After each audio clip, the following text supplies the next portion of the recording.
শেখ হাসিনা দেশ অস্থিতিশীল করলে দায় ভারতের, বললেন আল্লামা মামুনুল হক।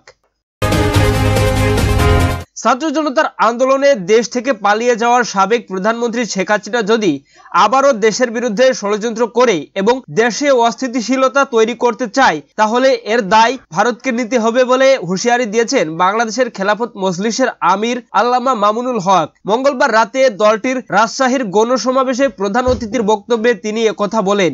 রাজশাহী ঐতিহাসিক মাদ্রাসা ময়দানে এই গণসমাবেশের আয়োজন করে খেলাফত মজলিসের জেলা শাখা।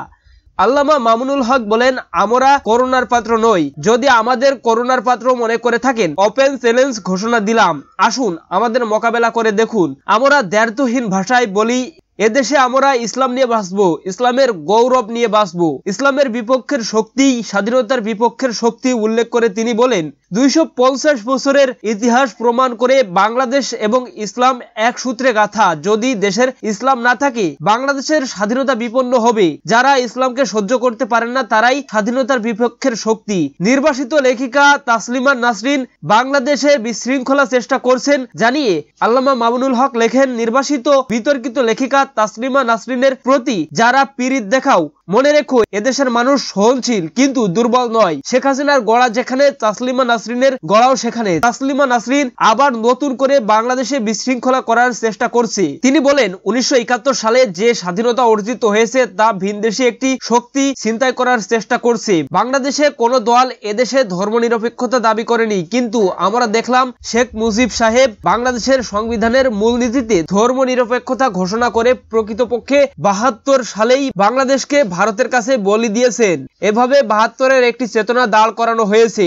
সেই 72-এর চেতনাকেই 71-এর চেতনা হিসেবে প্রতিষ্ঠিত করা হয়েছে, কিন্তু 71-এর চেতনা ছিল মুজিব চেতনা, 72-এর চেতনা ছিল গোলামীর চেতনা। বিগত 50 বছর সেই দালালির চেতনাকেই মুক্তিযুদ্ধের চেতনা হিসেবে চালানোর চেষ্টা হয়েছে। সেই চেতনায় 72 থেকে 75 পর্যন্ত 3 বছরেই 30,000 মায়ের বুক খালি করা হয়েছে। আর তাই ক্ষোভ থেকে 75-এর 15ই আগস্টের মতো এই ধরনের ঘটনা বাংলাদেশে সংঘটিত হয়েছিল। আল্লামা মামুনুল হক বলেন, তার কন্যা শেখ হাসিনা বলেছিলেন তিনি প্রতিশোধ নেবেন। যে দেশের মানুষ তার বাবাকে হত্যা করেছে, তিনি সেই প্রতিশোধ নেবেন। 75-এর 15ই আগস্টের পর শেখ হাসিনা রাজনীতিতে ফিরলেন। তার মূলনীতি ছিল দুটি, বিভাজন আর ষড়যন্ত্র। তিনি বাংলাদেশের মানুষের প্রতি প্রতিশোধ নিয়েছেন, প্রতিশোধ গ্রহণ করেছেন তার দল আওয়ামী লীগ থেকেও। দর্শক, এই ছিল আজকের সর্বশেষ আপডেট নিউজ। সকল প্রকার আপডেট নিউজ সবার আগে পেতে আমাদের চ্যানেলটি সাবস্ক্রাইব করে পাশে থাকুন। ধন্যবাদ সবাইকে। আল্লাহ হাফেজ।